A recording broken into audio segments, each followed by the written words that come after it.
नमस्कार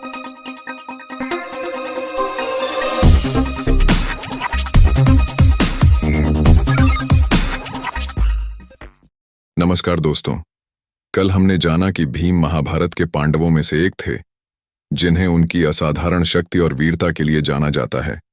वे हिडिंबा से विवाह कर उनके पुत्र घटोत्कच के पिता बने। भीम ने दुर्योधन और उसके भाइयों से बदला लिया, खासकर दुर्योधन की जांघ तोड़कर उसकी हत्या की। महाभारत युद्ध में उन्होंने महत्वपूर्ण भूमिका निभाई। इससे आगे की कहानी है द्रोणाचार्य। आचार्य द्रोण महर्षि भरद्वाज के पुत्र थे। पांचाल नरेश का पुत्र द्रुपद भी द्रोण के साथ ही भरद्वाज आश्रम में शिक्षा पा रहा था। दोनों में गहरी मित्रता थी। कभी कभी राजकुमार द्रुपद उत्साह में आकर द्रोण से यहां तक कह देता था कि पांचाल देश का राजा बन जाने पर मैं आधा राज्य तुम्हें दे दूंगा। शिक्षा समाप्त होने पर द्रोणाचार्य ने कृपाचार्य की बहन से ब्याह कर लिया। उससे उनके एक पुत्र हुआ, जिसका नाम उन्होंने अश्वत्थामा रखा। द्रोण अपनी पत्नी और पुत्र को बड़ा प्रेम करते थे। द्रोण बड़े गरीब थे। वह चाहते थे कि धन प्राप्त किया जाए और अपनी पत्नी व पुत्र के साथ सुख से रहा जाए।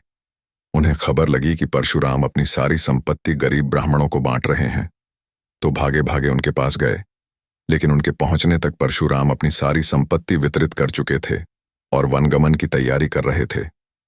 द्रोण को देखकर वह बोले, ब्राह्मण श्रेष्ठ, आपका स्वागत है, पर मेरे पास जो कुछ था वह मैं बांट चुका हूं।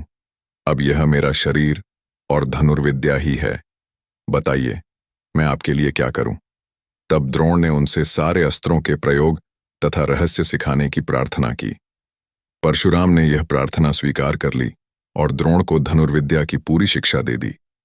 कुछ समय बाद राजकुमार द्रुपद के पिता देहावसान हो गया और द्रुपद राजगद्दी पर द्रोणाचार्य को जब द्रुपद के पांचाल देश का बैठा कि राजगद्दी पर बैठने की खबर लगी, तो यह सुनकर वह बड़े प्रसन्न हुए और राजा द्रुपद से मिलने पांचाल देश को चल पड़े।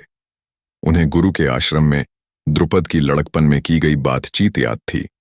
सोचा, यदि आधा राज्य न भी देगा तो कम से कम कुछ धन तो जरूर ही देगा। यह आशा लेकर द्रोणाचार्य राजा द्रुपद के पास पहुंचे और बोले, मित्र द्रुपद, मुझे पहचानते हो ना? मैं तुम्हारा बालपन का मित्र द्रोण हूं।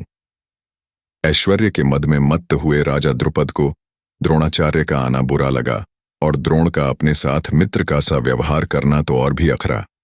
वह द्रोण पर गुस्सा हो गया और बोला, ब्राह्मण, तुम्हारा यह व्यवहार सज्जनोचित नहीं है। मुझे मित्र कहकर पुकारने का तुम्हें साहस कैसे हुआ? सिंहासन पर बैठे हुए एक राजा के साथ एक दरिद्र प्रजाजन की मित्रता कभी हुई है? तुम्हारी बुद्धि कितनी कच्ची है। लड़कपन में लाचारी के कारण हम दोनों को जो साथ रहना पड़ा, उसके आधार पर तुम द्रुपद से मित्रता का दावा करने लगे। दरिद्र की धनी के साथ, मूर्ख की विद्वान के साथ और कायर की वीर के साथ मित्रता कहीं हो सकती है?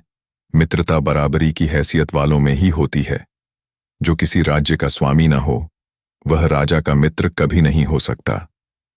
द्रुपद की इन कठोर गर्वोक्तियों को सुनकर द्रोणाचार्य बड़े लज्जित हुए और उन्हें क्रोध भी बहुत आया। उन्होंने निश्चय किया कि मैं इस अभिमानी राजा को सबक सिखाऊंगा और बचपन में जो मित्रता की बात हुई थी उसे पूरा करके चैन लूंगा।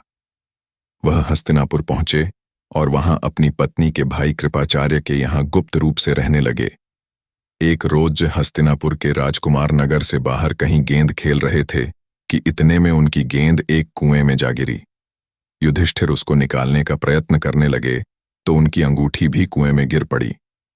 सभी राजकुमार कुएं के चारों ओर झांक झांक कर देखने लगे, पर उसे निकालने का उपाय उनको नहीं सूझता था। एक कृष्ण वर्ण का ब्राह्मण मुस्कुराता हुआ यह सब चुपचाप देख रहा था। राजकुमारों को उसका पता नहीं था। राजकुमारों को अचरज में डालता हुआ वह बोला, राजकुमारों, बोलो, मैं गेंद निकाल दूं तो तुम मुझे क्या दोगे? ब्राह्मण श्रेष्ठ, आप गेंद निकाल देंगे तो कृपाचार्य के घर आपकी बढ़िया दावत करेंगे। युधिष्ठिर ने हंसते हुए कहा। तब द्रोणाचार्य ने पास में पड़ी हुई सींक उठा ली और उसे पानी में फेंका। सींक गेंद को ऐसे जाकर लगी जैसे तीर, और फिर इस तरह लगातार कई सींकें वे कुएं में डालते गए। सींकें एक दूसरे के सिरे से चिपकती गई। जब आखिरी सींग का सिरा कुएं के बाहर तक पहुंच गया तो द्रोणाचार्य ने उसे पकड़कर खींच लिया और गेंद निकल आई। सब राजकुमार आश्चर्य से यह करतब देख रहे थे। उन्होंने ब्राह्मण से विनती की कि युधिष्ठिर की अंगूठी भी निकाल दीजिए। द्रोण ने तुरंत धनुष चढ़ाया और कुएं में तीर मारा। पल भर में बाण अंगूठी को अपनी नोक में लिए हुए ऊपर आ गया। द्रोणाचार्य ने अंगूठी युधिष्ठिर को दे दी। यह चमत्कार देखकर राजकुमारों को और भी ज्यादा अचरज हुआ। उन्होंने द्रोण के आगे आदरपूर्वक सिर नवाया और हाथ जोड़कर पूछा, महाराज, हमारा प्रणाम स्वीकार कीजिए और हमें अपना परिचय दीजिए कि आप कौन हैं। हम आपकी क्या सेवा कर सकते हैं, हमें आज्ञा दीजिए। द्रोण ने कहा, राजकुमारों, यह सारी घटना सुनाकर पितामह भीष्म से ही मेरा परिचय प्राप्त कर लेना। राजकुमारों ने जाकर पितामह भीष्म को सारी बात सुनाई तो भीष्म ताड़ गए कि हो न हो वे सुप्रसिद्ध आचार्य द्रोण ही होंगे। ये सोचकर उन्होंने निश्चय कर लिया कि अब से राजकुमारों की अस्त्र शिक्षा द्रोणाचार्य के ही हाथों पूरी कराई जाए। बड़े सम्मान से उन्होंने द्रोण का स्वागत किया और राजकुमारों को आदेश दिया कि वे गुरु द्रोण से ही धनुर्विद्या सीखा करें। कुछ समय बाद जब राजकुमारों की शिक्षा पूरी हो गई तो द्रोणाचार्य ने उनसे गुरु दक्षिणा के रूप में पांचाल राज द्रुपद को कैद कर लाने के लिए कहा। उनकी आज्ञानुसार पहले दुर्योधन और कर्ण ने द्रुपद के राज्य पर धावा बोल दिया, पर पराक्रमी द्रुपद के आगे वे न ठहर सके, हारकर वापस आ गए। तब द्रोण ने अर्जुन को भेजा। अर्जुन ने पांचाल राज की सेना को तहस नहस कर दिया और राजा द्रुपद को उनके मंत्री सहित कैद करके आचार्य के सामने ला खड़ा किया। द्रोणाचार्य ने मुस्कुराते हुए द्रुपद से कहा, हे वीर, डरो नहीं, किसी प्रकार की विपत्ति की आशंका न करो। लड़कपन में तुम्हारी हमारी मित्रता थी, साथ साथ खेले कूदे, उठे बैठे।